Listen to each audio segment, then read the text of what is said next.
اگر تھوڑی ڈال دی جائے تو اس سے یہ مر جائے. بالکل ٹھیک ہے، بالکل ٹھیک ہے. ہاں جی. اور سر زنبور کے آپ نے گھونسلوں کا تذکرہ کیا تھا، تو کیا ان کو ختم کرنے کی طرف اگر اشارہ میں دوں تو آپ دیکھیں یاد رکھیں، میرا جو تجربہ یہ کہتا ہے کہ زنبور کو کبھی بھی دن کو ہاتھ نہیں لگانا. اچھا. یہ بہت فیوریس ہوتا ہے، خطرناک ہوتا ہے، وہ پیچھے پڑ جاتے ہیں، وہ بندے کو کاٹ. اور ویسے بھی ایک چھتے کو یا اس کے گھونسلے کو ختم کرنا ناممکن ہے دن کو. اچھا. کو ختم تو کر لیں گے لیکن ان سب کو نہیں ختم کر سکتے. ٹھیک ہے. بہتر یہ ہے کہ یہ عمل رات کو کیا جائے. اچھا. اور رات کو سب زنبور یاد رکھیں گھونسلوں میں ہوں. یہ بھیڑیں، یہ وہ جو کالے اور براؤن قسم کے یہ زنبور، ان کو پنجابی میں ڈیمو بھی کہتے ہیں. جی. ڈیمو، تمبوڑ، پتہ نہیں کیا کیا ان کا نام دیے ہوئے ہیں، اور ان ہر زبان میں ڈفرینٹ نام اس کے نام ہوں گے. تو یہ ہے ان کے گھونسلوں کو ایک تو رات کو ختم کرنا چاہیے. ٹھیک ہے. دوسرا جنانے والے بالکل ہاں جی یاد رکھیں، اس کو ایک آسان طریقہ یہ ہے کہ ڈنڈے کے اوپر کوئی کپڑا باندھ کے اس کے اوپر تھوڑا سا مٹی کا تیل چھڑک کے اس کو آگ لگا کے یہ آپ کریں گے تو فوراً مر جائیں گے. بالکل. سارے جل جائیں گے. صحیح. بلکہ اڑیں گے. وہ رات کو اندھیرے میں آپ بھی بچ جائیں گے. بالکل. آپ کو کاٹ نہیں سکتے. اچھا سر، اسی طرح یہ چیونٹیاں ہیں جو جی، یہ بھی تو شہد کی مکھیوں کے لیے کسی نہ کسی طرح نقصان دہ ہے نا؟ چیونٹیاں بہت ملی صاحب، یہ بکسوں میں اس وقت داخل ہوتی ہیں جب بکس کے نیچے حفاظتی طور پر مٹی یا پلاسٹک کے پیالوں میں پانی نہ ہو. یہ شہد کھاتی ہے. اگر گھاس بڑی ہو جائے تو کاٹ دیں. اس میں یہ خیال رکھا جائے کہ کوئی بھی پیالے کا کنارہ چوکی کے پائے کے ساتھ مس نہ کرتا.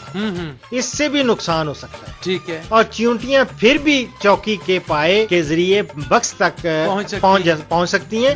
اور چیونٹیاں جہاں سے نکل رہی ہوں ان سوراخوں میں دوائی ڈالیں. ٹھیک ہے. یا راستے میں پاؤڈر قسم کی دوائی کا استعمال کریں. اچھا بالکل ٹھیک ہے سر. ایک میرے ذہن میں اور بات آ رہی ہے کہ شہد کے اس عمل میں جہاں چیونٹیوں کا حوالہ ہے وہاں دیمک بھی تو کچھ نقصان کا سبب بنتی ہے نا؟ ملی صاحب دیمک تو خیر دیمک ہی ہے. دیمک یہ پرانے بکسوں اور فریموں کو بھی کبھی نقصان پہنچاتی ہے. ملی صاحب اگر مقصدان میں اس کا حملہ ہو جی تو سلیگنم دوائی جو پانی کی شکل میں ہوتی ہے، یہ دوائی پانی کی شکل میں استعمال کی جا سکتی ہے. ٹھیک ہے. اس میں پانی نہیں ملایا جاتا. اچھا. گھروں کے دروازوں میں یا کسی جگہ استعمال کرنا ہو تو اس میں مٹی کا تیل ملایا جاتا ہے. اچھا. تاکہ دوائی پتلی ہو جائے. صحیح. جہاں یہ دوائی لگائی گئی ہو وہاں دیمک نہیں جاتی. ٹھیک ہے. اور یاد رکھے دیمک زمین میں خاندانوں کی صورت میں رہتی ہے. یہ سوشل انسیکٹ ہے اور اس لیے اس کے گھروں کو ختم کرنا نہایت ضروری ہے. بالکل ٹھیک ہے. اچھا سر، پیچھے ہم تذکرہ جب کر رہے تھے اس کے ذرے سان کیڑوں کے حوالے سے تو آپ نے کچھ چوہے ہیں جو ان کا بھی تذکرہ کیا تھا. تو چوہے اس شہد کی پیداوار میں یا شہد کی مکھیوں کے لیے کس حد تک نقصان دہ ہیں؟ چوہوں سے پہلے دیمک کا کہ میں تھوڑا ایک اور بات کر لوں کہ یہ دوائی سولیگنم میں نے کہا، اسی طرح ٹینا کل ہے. اچھا. ٹینا کل نہایت کارآمد دوائی ہے. ٹھیک ہے. اسی طرح کلوروپائریفاس ہے. صحیح. یہ بھی بہت اچھی دوائی ہے جو کہ دیمک کے لیے استعمال ہوتی ہے. بالکل ٹھیک ہے. اب رہا چوہوں کا.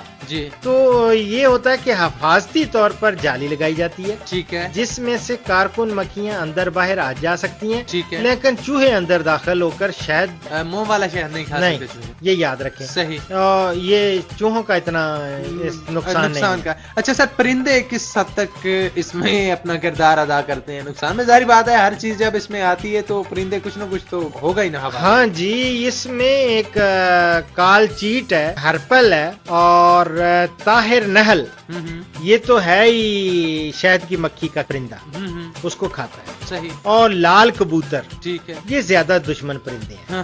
اس کے لیے ایئر گن یا غلیل استعمال کی جاتی ہیں. بالکل ٹھیک. یا پرندوں کے گھونسلوں کو تباہ کیا جاتا ہے. بہرحال ویسے پرندوں کو اڑانا زیادہ بہتر ہے، کوئی اور طریقے سے مارنے کی بجائے. میں تو اس معاملے میں کہتا ہوں کہ ان کو ویسے دور رکھیں، اڑائیں. بالکل ٹھیک ہے. کوئی ڈرم بجائیں، ٹین بجائیں یا کوئی اور چیز، کوئی اور آواز یا کوئی اور متبادل جس سے یہ ڈریں. ٹھیک ہے. اور یا ایک ارد گرد اگر ایک رنگ دار پلاسٹک کی ملتی ہے، فیتا ملتا ہے. جی جی. وہ فیتا اگر لگا دیں 2 پول گاڑ کے زمین میں. جی. اگر چاروں طرف پول گاڑ کے اور اس پہ یہ پنیاں سی ہوتی ہیں اور فیتا ہوتا ہے بڑا کلرفل فیتا، ریبن جو ہے وہ باندھ دیا جاتا ہے اور اس سے یہ ہوتا ہے کہ وہ ہوا لگتی ہے تو وہ چمک رہتی ہے اور جس کی وجہ سے پرندے قریب نہیں آتے۔ بالکل ٹھیک ہے ڈاکٹر صاحب، یہ زیادہ بہتر ہے۔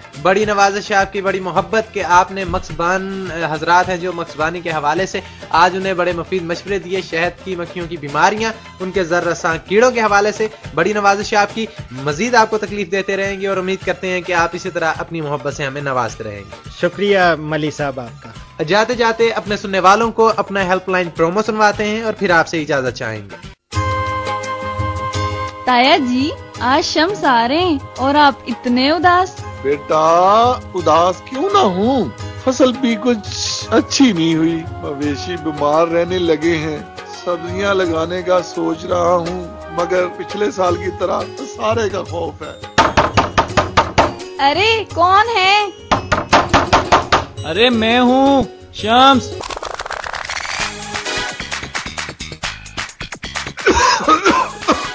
شمس آ گیا، شمس آ گیا۔ ارے ابا فکر مند کیوں ہوتے ہیں، میں آپ کے سارے مسائل کا حل لے کر آیا ہوں۔ وہ کیا؟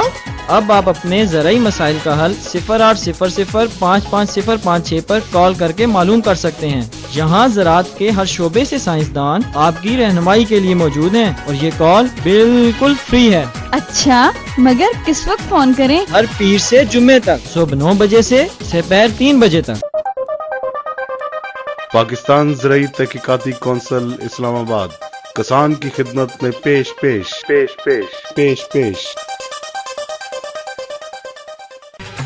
جی آپ نے ہمارا ہیلپ لائن پرومو سنا، اس کے ساتھ ہی پاکستان ایگریکلچر ریسرچ کونسل اسلام آباد کے اسٹوڈیو سے آپ سے اجازت چاہیں گی، اس آس اور امید کے ساتھ کہ انشاءاللہ